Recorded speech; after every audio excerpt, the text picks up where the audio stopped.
Welcome to Wandering Jews at J Squared Adventures. Travel far enough and you meet yourself. We're your hosts. I'm Scott. I'm Sorrel.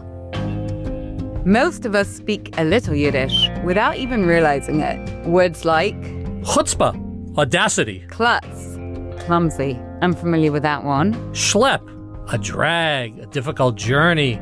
Kvetch, to complain, to whine. It's become so embedded in American English. It almost feels like part of our everyday vocabulary. And we are aware that some of you are listening and saying to yourselves, Scott, Sorrel, you can't translate Yiddish. You lose the feeling of the thing when you try to put it into English. So forgive us. But have you ever stopped to wonder, where did Yiddish come from? What did it mean to the Jewish people for centuries? And why was a city like Warsaw so central to this rich, vibrant language and culture? Yiddish, a language many of us only recognize through scattered words, is far more than just a collection of quirky expressions. It's a language born from centuries of Jewish life in Europe, a bridge connecting the sacred and the everyday, a vessel carrying the soul, the humor, and the history of Ashkenazi Jewry. Across Eastern Europe and beyond, out of an estimated Jewish population of, let's say, 13 million or so in 1939, the eve of the Second World War and the Holocaust, some 11 million Jews were Yiddish speakers. And since the 13th century, most of the Jewish world loved and laughed, mourned and hurt, and sang to their children in Yiddish. So let's travel to Warsaw. Let's walk along the streets, imagining it's 1939. One has to hunt for remnants of the Jewish world before then. Warsaw was in many ways the beating heart of Eastern European Jewry. By the early 20th century, Warsaw was the largest Jewish city in the world, with over 350,000 Jews, which made up about a third of the city's total population. And most of these Jews spoke Yiddish every single day, making Warsaw a true Yiddish-speaking metropolis. You would hear it everywhere. And it was more than just numbers. Warsaw was a commercial and social hub. It drew Jews from small towns and shtetls who brought with them to the big city their traditions and stories. The city's marketplaces, its theaters, schools, newspapers, it made Warsaw a place where Yiddish wasn't only spoken, it thrived as the language of modern Jewish life. And as such, right, Warsaw became the cultural and intellectual epicenter of Yiddish. There were dozens of Yiddish newspapers and journals were published there, anything from politics to literature to social commentary. And the city hosted theaters and literary salons. It became a battleground of ideas, socialism, Zionism, religious conservatism, all debated in Yiddish. Warsaw was a place where tradition met modernity. Hasidim rubbed shoulders with secular intellectuals, revolutionaries with mystics, and Zionists with socialists. This blend made Yiddish a living, breathing language, capable of expressing everything from deep religious yearning to cutting-edge political satire, tender family stories to avant-garde poetry. So talking of literature, it was also a center of Yiddish education and publishing, right? It was a hothouse for Yiddish authors, poets, and playwrights. It was a language that the Jewish people of Eastern Europe essentially dreamed in Yiddish. And those dreams were reflected in the blossoming of Yiddish language literature, including authors such as Scott. For example, S. Ansky, Shloimeh Rappaport Ansky. Ansky was a prolific writer and folklorist. His most famous work, The Dybbuk, a story that was turned into also a long-running play, famous in the Yiddish theater. It's a tale of the Jewish supernatural, about broken promises, a romance from beyond the grave, a spirit possession, and an exorcism. Again, performed to audiences worldwide in Yiddish, translated to numerous other languages. The story about a tortured Jewish demon has appeared on stage in the version penned by Ansky, and as a musical, and as an opera, and even, picture it, as a ballet. From the 1934 Yiddish language film, and even to modern horror movies. I was surprised to find out that a Hindi language version called The Dybbuk was released in India in 2021. another writer. Those of you will recognize the name Isaac Bashevis Singer. So his older brother, Israel Joshua Singer, was a highly respected Yiddish novelist and short story writer. His works, such as Brothers Ashkenazi and Yosher Kalb, vividly depict Jewish life in Poland, as well as its struggles and its debates. So the Brothers Ashkenazi, in particular, sketches an epic saga of the Jewish entrance to modernity, the class politics of Eastern European Jews, and the fraught relations with the majority non-Jewish world. Set in Lodz, a city that was an industrial dynamo, the story of Max and Jacob Ashkenazi is a sweeping, moving epic, similar in spirit to Charles Dickens' A Tale of Two Cities or Steinbeck's The Grapes of Wrath. If we mentioned Isaac Bashevis Singer, the brother of Joshua Singer, so one of my favorites is A Day of Pleasure. Isaac Bashevis Singer there shares his own childhood and the lives of Warsaw Jews around Krochmalna Street. His short stories, like Yentl the Yeshiva Boy and The Last Demon, challenge Jews and non-Jews to consider social convention, opportunities and prices of modernity, and the delicate borders between compassion and cruelty. In Gimple the Fall, Bashevis Singer explores themes of faith, doubt, suffering, and redemption, all while weaving in that distinctive flavor, that Yiddish humor. Gimple's innocent folly, his encounters with deception and cruelty, shine with a deep humanity that's both heartbreaking and funny. Singer's work shows how Yiddish was a language of deep feeling, philosophical insight, and cultural memory, all wrapped into one. And for these Jews, whether it was the people who were writing these plays and novels and poems and short stories, or whether it was the people who were reading them or seeing them in the theater, Yiddish was alive. It wasn't a fossilized relic. It wasn't a pile of nostalgia. It's living and breathing. Exactly. A language of life, of community, identity, and, of course, creativity. And Isaac Bashevis Singer was recognized for his prodigious literary contribution to humanity and as a testimony to Yiddish culture's prowess alongside the other great literary cultures of the world. And he was, in 1978, the year I was born, he was awarded the Nobel Prize for Literature. In his speech accepting the Nobel Prize, Singer shares an insight both profoundly humanistic and deeply Jewish. The word Yiddish itself simply means Jewish. And Bashevis Singer shared, quote, "I'm a storyteller. I've always been that, and I hope to remain that as long as I live. What else is there to do? What else can one be? The world is full of questions to which there are no answers, and answers to which there are no questions. Art, in all of its forms, is a mirror held up to nature, a means of creating a dialogue between individual and eternity. For me, the highest ambition of a writer is to be read. I have no other ambition. For me, to be a writer is to serve. I serve the God of literature. I'm a spiritual servant, and in this service, I try to reveal the secrets of the universe, to touch the hearts of all people, to illuminate the mystery of creation. The old Yiddish proverb says, people plan, God laughs. But to the writer, even God's laughter can be a source of inspiration. We're all searching for meaning, for purpose, for God, and in this search, literature is a guiding light." End quote. Well, I love that. And you know, what makes Yiddish so powerful, it's not just the vocabulary, right? You know, it's a unique language in its own right, influenced by Germanic roots blended with Hebrew, Aramaic, and Slavic spices. It also captured a worldview. It captured this unique Jewish mindset and a humor that's both self-deprecating and tender, biting, a constant dance, a dance that we're all too familiar with, between tragedy and resilience. Yiddish humor is an art form all of its own. In fact, I have to just say that I love Anu, their section of the Yiddish humor. Love it. It's brilliant. It's wry, self-deprecating, filled with irony, yet deeply compassionate.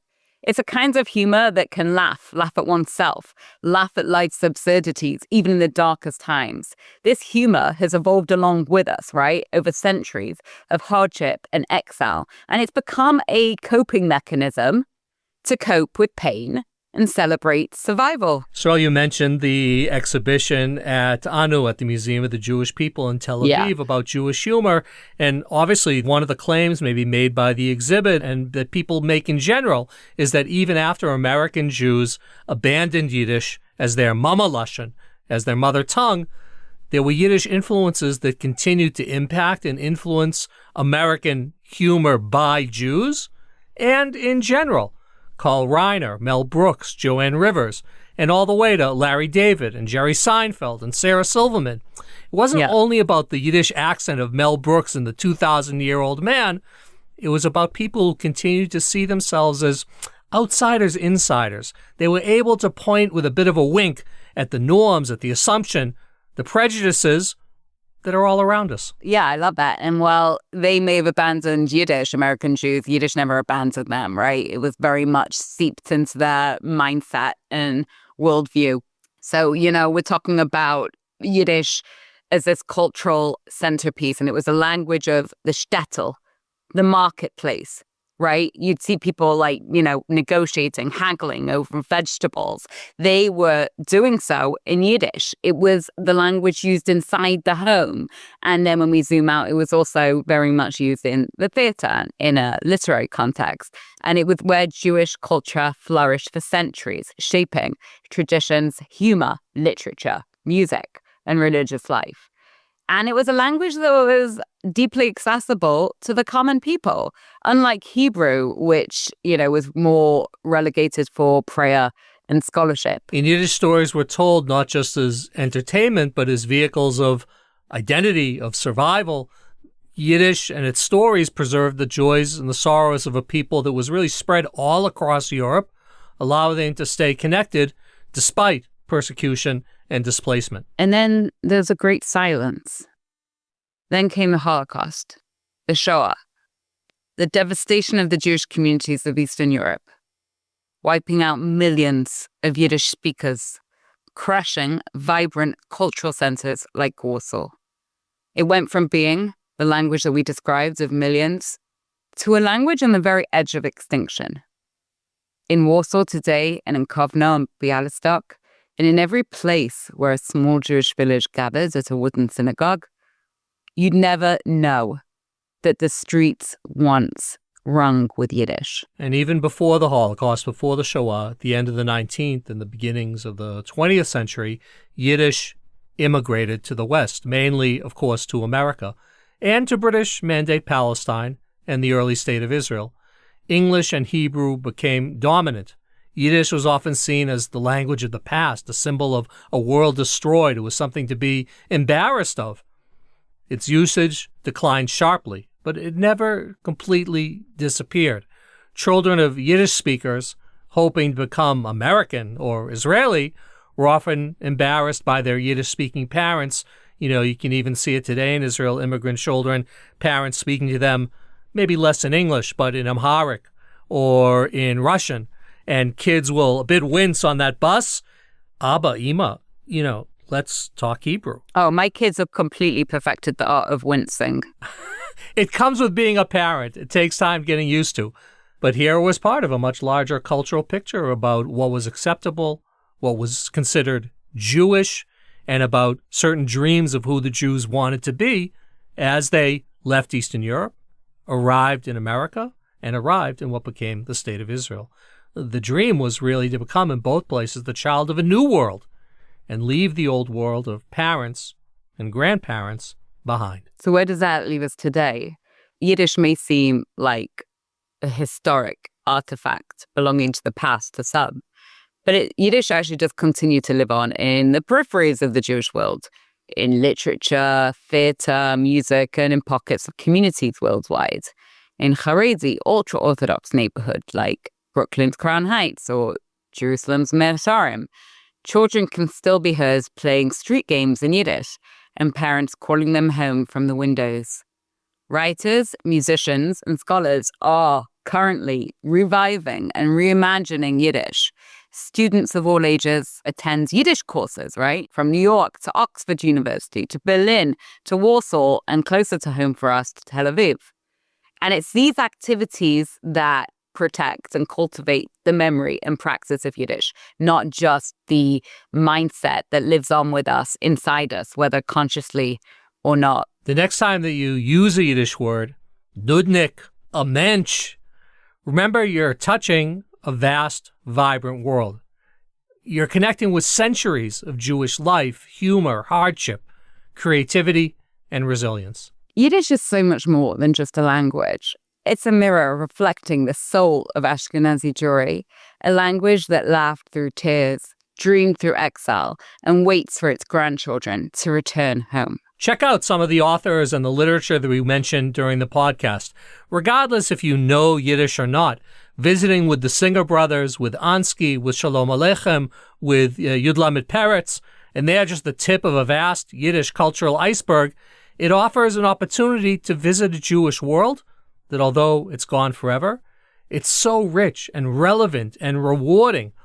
When we look back at where we came from, we put in our pockets a compass towards tomorrow. Zu gesund, zu leben, and zu mazel, to health, to life, and to fortune.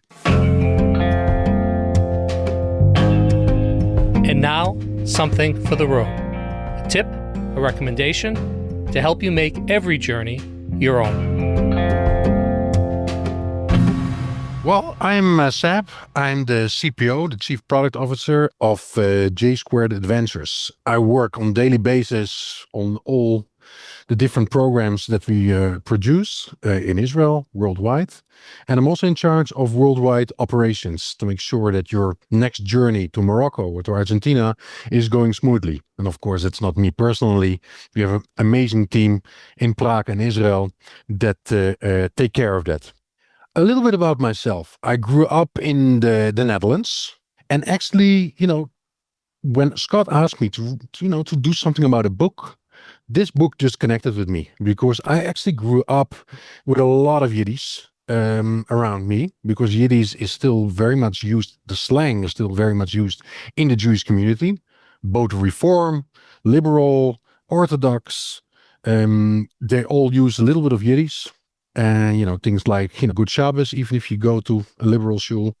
So it's very much alive, but it's even an official part of the Dutch language. There are certain words that are part of the official Dutch language. And so you can also hear it. You can hear, wow, I had really mazal. Mazal is a regular word in Dutch that is used for good, I had, good fortune. I got a good deal at the shop. I had mazal. So it really connected with me. So the book that I'm talking about, that is a great book to take with you on your next journey, is The Yiddish Policeman Union, written by Michael Chabon.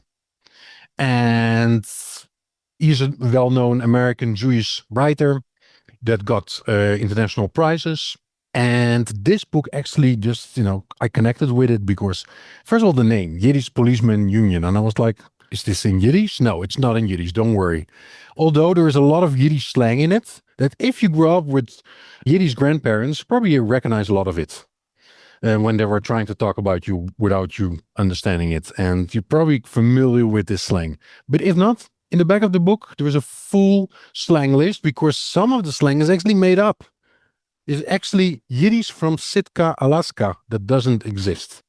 Now, we'll go a little bit deeper into that without doing any spoilers. It is, first of all, just to give the big picture of it, it's a detective noir about a Jewish detective doing murder investigations in Sitka, Alaska, because in this What If, a modern Jewish history book, it is about that the state of Israel failed in 1948, and they had to do something with all the displaced Jews, and then the American politicians decided to put them in Sitka, Alaska, and build like some kind of Israel or a new shtetl, or how you want to call it, in Sitka, Alaska. Of course, the last place you would think about, and I think that is just genius how Michael Chabon thought about that. And this detective we are following, he's investigating murders and intrigues in the Jewish society that's there. Now, on one side, this book is funny because, it's a lot of like Jewish jokes in it. It goes into Jewish culture. It goes into ultra-Orthodox Jews, into secular Jews, and the tensions between them, and all the things that we know from today's Israel or today's New York. So that connects directly, and it's just funny because the slang that he made up, or the real slang that he uses, is just, as a Jewish reader, makes you laugh. Sometimes it's also, it grabs you, because especially what's happening today in Israel, what is not easy, connects with the book, because he's talking about tough issues with the ultra-Orthodox and about the messianic dream that is on this moment living in a small part of Israel society. And these things all come up in the book. And it's also just a great detective to read, because it's a cliffhanger until the end. You're until the end, wow, what's happening here? What's happening here? And it's like a lot of great cliffhangers in it. Just a great book to read. A great phrase from this book, like a real quotation from this book, and that's also the philosophical question from this book, is the phrase, "A Jewish detective is a contradiction in terms." The long Jewish history of the Jews always living on the borderline of the law. Are they citizens of a country? Not. Do they have to listen to the police? Do they don't have to listen to the law? Like, they were always on the borderline. And then suddenly you have your own state, what we're familiar with now also in Israel. And suddenly you have to start investigating yourself and policing yourself. And now you have to listen to it, or you don't. Are we part of it? Yes or no? And this is a big part, what is very important, like what you see in the book, that comes back all the time. And that made it for me, especially because I live already for many, many years in Israel. And this is a theme that we're struggling with in Israel also. The Yiddish police officers are all around here. We, of course, unfortunately in Israel, for me, we don't speak Yiddish. Would have made my aliyah much easier. We speak Hebrew. So the Hebrew police officers. But the idea is the same. And that was for me just a great connection between the book and where I am, because a good book is always a journey that takes you to another level of thinking about, how can I look at the world in a different way without looking into social media or a newspaper, and also invites you on the next journey. We're really also looking forward, of course, to seeing you on one of our next journeys in the Jewish world, in Israel, Argentina, Europe, Morocco. And you never know, maybe even Sitka. I didn't find any Jewish people yet there, but there might be any Jews there. We never know, because there are Jews everywhere. Thank you, and hope to see you soon again. Thanks for listening. Dive deeper into the world of travel on our J Squared Adventures website. That's j2adventures.com. And stay in the loop with our latest adventures on all our social media platforms, Facebook, Instagram, and LinkedIn, all under J2 Adventures. And if you enjoyed hanging out with us, don't forget to leave us a comment, review, and subscribe wherever you get your podcast. Until next time, travel safely and keep wondering. I'm Sorel. I'm Scott. See you soon with the Wandering Jews.